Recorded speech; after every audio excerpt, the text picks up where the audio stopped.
Então tem o caminho tradicional chinês, hindu, de todas as culturas. E tem o caminho tradicional ocidental, foi sendo desenvolvido na Grécia e chegou até metade do século XX funcionando, mas depois, justamente por causa dessas coisas, por causa da importância dessas filosofias centralizadoras e desse desejo de tornar tudo científico e então de terceirizar o nosso discernimento, né, para algoritmos, procedimentos e tal. Isso acabou desaparecendo do sistema educacional, que se tornou um sistema mais voltado para ensino da técnica e de uma profissão, e a sabedoria prática foi sendo deixada de lado. Quando o pessoal fala que quer fazer uma educação para a cidadania, na verdade o que a pessoa está querendo falar é isso, a gente queria pessoas com alguma sabedoria. Mas como a questão não é nem mais entendida do modo correto, essa educação para a cidadania em geral não funciona. Ela se resume a um conjunto de clichês, no máximo as dinâmicas, que ninguém quer aprender nada e ninguém aprende nada. Porque não é assim, não é falando para um estudante, né, para um jovem, seja um bom cidadão, respeite o outro, que as coisas vão melhorar. Não é assim, né? As pessoas têm que ir adquirindo esse discernimento, e que é um processo que custa, mas que ele é inescapável se a gente quer que uma sociedade floresça. Então a gente não tem que inventar nada, a gente provavelmente tem que adaptar, porque nesse mundo da técnica e de toda tecnologia que veio, claro que vale a integração dessas coisas, mas os princípios estão lá. E que princípios são esses? Né? Que isso foi pensado exaustivamente pelos gregos e depois pelos romanos, ao ponto de que a gente pode falar que a cultura grega inteira, pelo menos a que chegou até nós pelos textos, é uma cultura voltada para a aquisição da flores. E aí são 4 princípios. O primeiro deles, Aristóteles vai falar, não tem ninguém que tenha sabedoria prática, que tenha flores, que não tem experiência. Então vou usar os termos gregos também para ter uma clareza conceitual aqui, é a empiria, né? Tem que ter experiência. Quem não tem experiência, quem não passou na pele, né, por várias situações, problemas, etc., isso aí não vai ser conhecimento encarnado de modo a ser de fato efetivo. Né? Então a primeira coisa é a experiência, mas só a experiência não adianta, porque se só a experiência adiantasse, todo mundo, quando vai ganhando idade, ia se tornando um sábio, o que a gente vê que obviamente não acontece, pelo menos mais. Inclusive, antigamente acontecia um pouco mais, mas hoje em dia, de fato, não acontece. Então a segunda coisa que tem que ser feita, os gregos chamam de meleté, que é a meditação da experiência. Então não adianta só viver, tem que parar e pensar, olha, o que deu certo, o que deu errado, como que eu deveria ter feito. Né? Os sofistas já tinham no século V esses exercícios que eles pediam para alguém dar uma situação hipotética e aí falar, como é que você agiria aqui? E aí discutir essa situação hipotética. E assim a pessoa ia ganhando discernimento nessa discussão com o mestre. Isso também é a meditação, né? Tanto na experiência real quanto na experiência possível. Mas só experiência e só meditação também não adianta se a pessoa é uma pessoa mal intencionada. Né? Se ela quer viver contra o que é a natureza humana, se ela pensa só nos seus próprios interesses e não tem uma visão mais ampla, né? Ou seja, a razão dessa pessoa é confinada ao pessoal. Ela não tem dimensões universais. Então, a frôdese ela não existe se não existe areté, virtude. Então, o desenvolvimento da frôdese ele depende do desenvolvimento concomitante das virtudes. E aí os gregos, nessa pedagogia das virtudes, eles falavam das 4 virtudes cardeais, a temperança, a moderação, a coragem, a fortaleza, a própria frôdese e a justiça, né, que é a relação com os outros. E aí, a partir dessas 4 virtudes cardeais, as outras todas são desenvolvidas também. Então, tem que ter a experiência, a empiria, a meditação meleta e a virtude, a areté. Mas só isso também não é o bastante, e a gente acha às vezes que é. Se a pessoa tem experiência, refletiu, e é uma pessoa que busca ser virtuosa, resolveu um problema, e não resolveu. E muitas vezes, a gente vê pessoas boas que se esforçaram para alcançar uma sabedoria e não alcançam, porque falta o 4º elemento. E o 4º elemento é o seguinte: o ser humano, e a inteligência humana, ela funciona da seguinte forma. Para a gente chegar no pensamento abstrato, a gente parte de um pensamento mais concreto, que é simbólico e narrativo. Né? A inteligência humana, ela é, primeiramente, uma inteligência narrativa. Ou seja, o que eu estou falando? Quando a gente quer entender as coisas, a primeira coisa que a gente faz é contar uma história. Né? As nossas teorias mais abstratas, elas dependem das histórias que a gente está contando, né? E isso é inescapável, é sempre assim. E aí, o que acontece? Se a pessoa, ela não tem, né, ela não assimilou um conjunto de narrativas variadas que mostram a amplitude e a complexidade da experiência humana, quando essa pessoa estiver diante de um problema, na própria vida, lidando com outras pessoas, ou especialmente na política, ela vai projetar a experiência dela nos outros. Ela muitas vezes não vai entender de onde as outras pessoas estão partindo, porque não é essa a realidade dela. Por mais que a pessoa tenha uma vida variada, ela não viveu todas as vidas, né? E se ela não tem narrativas de outras experiências humanas, né, de como que a vida humana pode ser, às vezes, radicalmente diferente da nossa, né, a gente não consegue entender o que está acontecendo, a gente não consegue ler a situação dos outros, a gente não consegue captar qualquer problema real das pessoas. E o que a gente mais vê hoje em dia é isso, é projeção. A gente muitas vezes não consegue mais olhar para as pessoas, olhar para as situações e entender o que está acontecendo, a gente projeta, né? Projeta a nossa própria experiência. E isso acontece com as pessoas mais bem intencionadas, né? E a experiência das pessoas mais bem intencionadas, inclusive, que tiveram uma boa formação e tiveram uma sorte na vida de serem poupadas de experiências degradantes, elas não conseguem entender muitas vezes quão terrível a experiência humana pode ser, como desagregadora a condição humana pode ser, porque não passou por isso e não tem a narrativa disso, né? Então, é por isso que, além da virtude, da experiência, da meditação, é importante a gente assimilar esse conjunto de narrativas. E todas as culturas, elas sempre buscaram proporcionar, né, às pessoas dessa cultura um conjunto de narrativas bastante amplo e profundo da experiência humana, né? É isso que a gente chama, quando fala das outras culturas, de mitos, né? Então, por que a gente gosta tanto de mitologia grega? Porque daquelas histórias, verdades profundas e variadas sobre a condição humana estão sendo ensinadas, né? Se a gente abstrai a questão religiosa, o que é a Bíblia, né? Quando você pega esse pessoal tipo Richard Dawkins e tal, fala, a Bíblia fala de assassinato, de adultério, de trapaça, não é esse livro bonzinho que vocês estão achando, que ele estava achando, né? Nunca ninguém achou que a Bíblia era um manual de moral e cívica. A Bíblia, principalmente, o Antigo Testamento, é um conjunto de narrativas do povo, né, dessa cultura hebraica, do povo judeu, que tudo bem, tem a revelação de Deus lá, e isso é essencial. Mas, além disso, é um conjunto de narrativas que mostram para eles a amplitude da experiência humana. E na nossa cultura ocidental, a gente tinha essa cultura bíblica também, ela foi transmitida, né? Então, mesmo, eu gosto de dar um exemplo, eu moro em Minas agora, depois de 10 anos em Curitiba, né? Que eu sou de lá. E lá em Baipendi, já fui várias vezes, tem o santuário da Inhaxica. Ela é beata agora, né? E ela era uma filha de escravos e analfabeta, e sempre teve uma condição muito humilde, mas ela era uma pessoa a qual muita gente ia se aconselhar. Todo mundo ia lá pedir conselhos para ela. Ela tinha essa sabedoria, além de ter toda a questão da santidade, da graça, ela tinha essa sabedoria de vida para aconselhar os outros, né? E de onde que ela adquiriu a sabedoria? Claro que da vida, da virtude, isso tudo que eu falei. Mas tem uma parte da biografia dela que eu li que eu achei muito interessante, da qual se falava que ela dizia que sempre que alguém ia lá até ela, ela pedia para contar uma história da Bíblia. Ou seja, ela foi assimilando esse conjunto de narrativas que estavam condensadas na Bíblia e adquiriu a sabedoria porque ela tinha essa amplitude do que a existência humana do nível mais grandioso ao nível mais baixo, né? Do melhor ao pior. O que acontece é que, recentemente, nas últimas décadas, nossa cultura, no Ocidente inteiro, abriu mão dessa herança bíblica, mesmo quem às vezes religioso, não é formado nessas narrativas, né? E essas narrativas foram substituídas pelas narrativas da cultura de Nietzsche, cuja finalidade não é levar as pessoas a uma sabedoria, a uma visão ampla e profunda da experiência humana, mas é ganhar dinheiro, né? É entreter para as pessoas irem lá para quando elas querem descansar. Eu estou falando contra a cultura de massa, né? Mas a pessoa quer descansar, ela vai ver um filme lá, meio bom, uma comédia romântica, tem um final feliz, né? A moça briga com o namorado, vai estudar arte na França, aí o cara descobre que ama ela e vai no aeroporto quando o avião está quase saindo. Ele se declara tal e é um final feliz, e todo mundo fica feliz, né?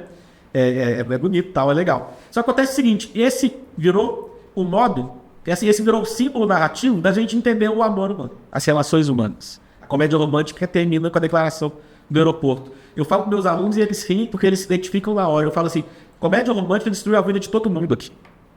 Por quê? Porque a gente não tem um conjunto de narrativas que expliquem a realidade do relacionamento entre as pessoas. E do que é um amor, com todas as dificuldades, não vai resolver. Indo para o aeroporto, tem o garfamento, não é esse o problema que vai ter que resolver, né? Não termina lá, né? Então, e só para dar um exemplo, a gente substituiu essas narrativas que todas as culturas têm. Você pega os indígenas, eles têm lá as histórias deles, que estão transmitindo a sabedoria. Os chineses têm, os gregos tinham essa cultura, né, da cristã tinha, e a gente largou essas narrativas e substituiu por narrativas de cultura de massa que não foram feitas para isso. Só que a gente está operando na vida, entendendo as coisas a partir desse tipo de narrativa. Eu costumo falar que a política hoje em dia é definida pela narrativa Marvel. Isso é possível, claro que isso existe desde antes. Mas todo mundo, quando está mexendo com política, acha que é o Capitão América contra o Thanos, né? Ou seja, o nosso lado é o pessoal bonito, sábio, bem intencionado, e o outro lado é mal, burro, monstruoso, feio e tudo, né? Então, é claro que isso vai levar a uma catástrofe e a política, a democracia se torna refém de uma política schmittiana pura mesmo, né? Ou seja, tudo que importa é a distinção entre amigos e inimigos. A democracia não funciona assim, ela tem que ser mais do que isso, né? E ela pode ser mais do que isso com a sabedoria e com a virtude. Então, se a gente abandonou por vários motivos essa herança narrativa bíblica, né? E a gente não tem outra melhor para colocar no lugar, na verdade tem uma alternativa para isso, né? E a alternativa para isso não é diferente do que os gregos mesmo faziam quando queriam ensinar sabedoria prática do seu sistema educacional, que era voltado para isso, né? Que é uma educação literária, isso que os gregos chamavam de musiqué. Quando Platão falava que a mais educação era ginástica e música, não era música tocar uma harpa, até que era uma lira, né? Até que era também, mas a musiqué, a palavra musiqué significa aquilo que é relativo às musas. E as musas são as patronas das artes, certo? No fim das contas, a educação musiqué era uma educação baseada nos poetas. E aprendia a ler, escrever, falar bem, todas essas coisas que são importantes para a política também. Tem uma cultura geral, uma erudição, mas a partir do que os poetas falavam, eles adquiriam essa frônesis também, simulando essas narrativas, que a gente vai chamar dos mitos gregos, né? E a gente pode fazer isso ainda, né? Eu sou um professor do curso de letras e eu falo para os meus alunos, olha, nós, professores de literatura, nós somos, antes de tudo, civilizadores, porque ensinando essas obras literárias, né, dessa tradição, as coisas que de melhor foram escritas para falar como o Matthew Arnold, né? Ou seja, essas narrativas que, ao contrário de comédia romântica, de Hollywood, filme da Marvel, estão tentando captar a experiência humana em toda a sua profundidade, sua contradição e sua complexidade, né? Quando a gente ensina essas obras do jeito certo, a gente está ensinando essa sabedoria prática para as pessoas. Então, essa educação voltada para a sabedoria prática, que era baseada, como eu falei, experiência, na virtude, na meditação, e numa educação literária, ou seja, essa educação que vai assimilando narrativas, vai refletindo sobre elas e vai ensinando as pessoas a usar essas narrativas como símbolos para entender as realidades com as quais ela vai se deparando. A gente lê os livros e fala, isso aqui me fez entender tal pessoa, isso aqui me fez entender tal situação, isso aqui que eu nunca tinha passado, nem imaginava que era assim. A gente vai se abrindo mesmo, né? E aí, quanto mais variadas a literatura que a gente lê e meditar, e aí o trabalho dos professores é essencial aqui também, né? Melhor. Então também não tem essa assim de uma literatura que tem que ser meio... Tudo bem, para certas idades a gente pode ter uma coisa gradual, mas quando a pessoa vai alcançando maturidade intelectual, adolescente, tem que se expor a todo tipo de literatura, inclusive literatura de sarjeta mesmo, para entender que o mundo é um mundo que a experiência desagregadora da humanidade é terrível. E essa literatura ela influencia mal quando ela é só ela que existe, né? Então, o pessoal que cai no niilismo, por exemplo, a gente conhece muita gente assim, né? Numa visão niilista de mundo, só lê literatura niilista, que tem uma visão niilista de mundo. Se a pessoa lesse de tudo, lesse tragédia grega, né? Lesse literatura medieval, lesse literatura, poesia persa do século XIV, e integrasse isso tudo, essa pessoa ia alcançar com sabedoria.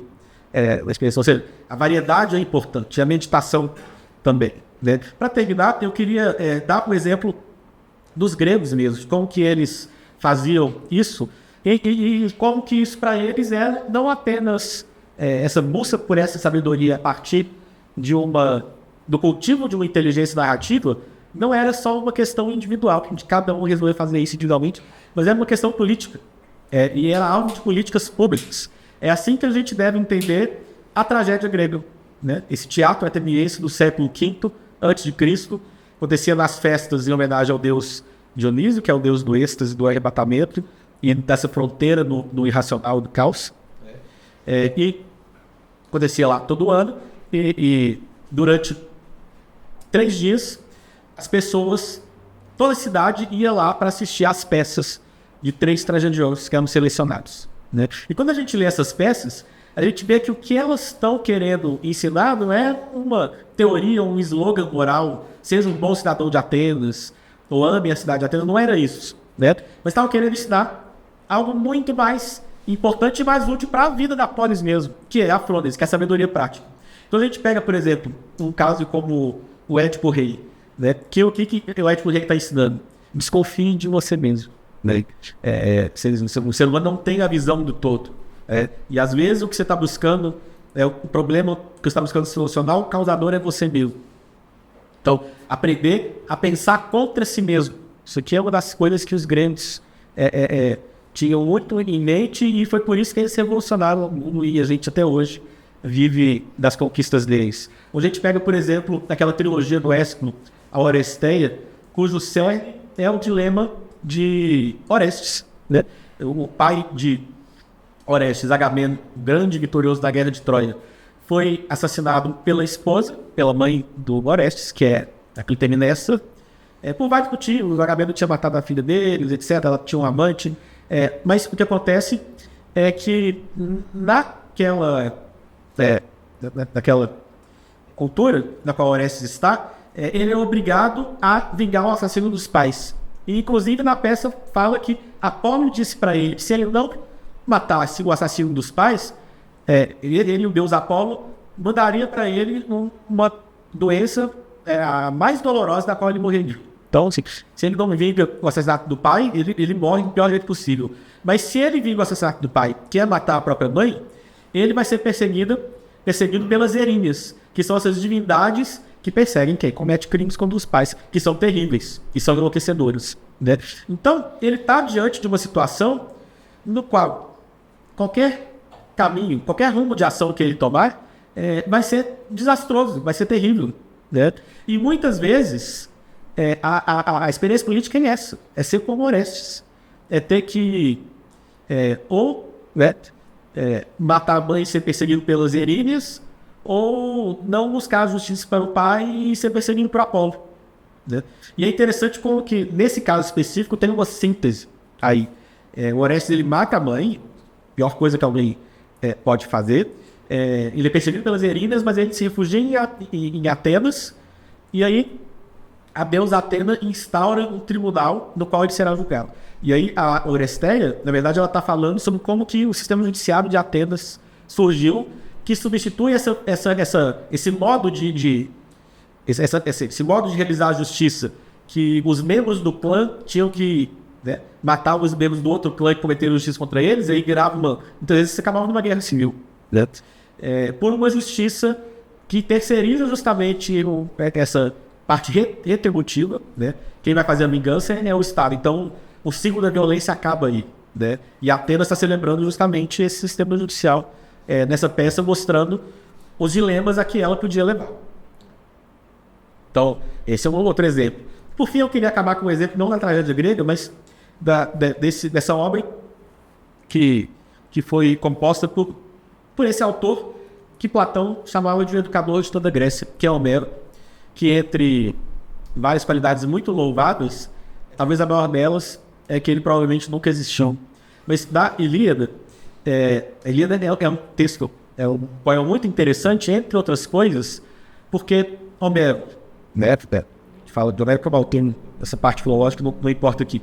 Ele está escrevendo para gregos, ele está torcendo para os gregos, inclusive é igual filme americano de guerra, assim, né? Para cada 10 inimigos morre um americano. Ilíada é a mesma coisa, né? Para cada 20 troianos morre um grego, né? Porque os gregos né? Querem ver o inimigo morrer. Mas, apesar disso tudo, o personagem com o qual as pessoas mais se identificam, né? Que é o melhor personagem mesmo da ilha inteira, é o principal guerreiro do lado adversário, dos troianos, é Heitor, né? Não é Aquiles, o principal, né? No filme não é o Brad Pitt. Quer dizer, o melhor dos personagens, o que todo mundo gosta, e é de propósito, não é assim um erro de cálculo que reverberou com o público. A gente sabe disso porque lá no meio da Ilíada, do nada Heitor vai para a cidade de Troia e lá ele encontra com a mulher, abraça o filhinho novo que acabou de nascer, beija ele, eles riem juntos, fala um monte de coisa. É aquele velho clichê narrativo de Homero a Mercenários, né? Que a hora que o cara que é o guerreiro abraçou a esposa, beijou o filho, falou que ama eles, a gente sabe que em 15 minutos ele vai morrer, né? Ou seja, que é um recurso para criar compaixão, empatia, para depois a perda dessa pessoa ser sentida. Por que o Homero está fazendo isso com um grande inimigo, né? E o grande adversário do personagem principal? Porque, como eu falei, esse é um grande legado dos gregos, é ensinar a gente a pensar contra a gente mesmo, né? É entender que nas disputas políticas e até mesmo na guerra, por mais que eu vá continuar do meu lado, né? Não vou mudar de lado e vou lutar por aquilo que eu acredito e seguir a minha causa e do meu partido, da minha posição política. Quem sabe tem pessoas melhores do que eu do outro lado. Isso muda tudo, né? Isso força justamente a gente ter essa consciência trágica de que as questões políticas não têm uma solução fácil, né? E não quer dizer que a gente vai lavar as mãos e tanto faz. Mas se a gente não tem essa consciência trágica, né, a política parece que vira um jogo, a democracia descamba numa demagogia, como está acontecendo hoje, não é?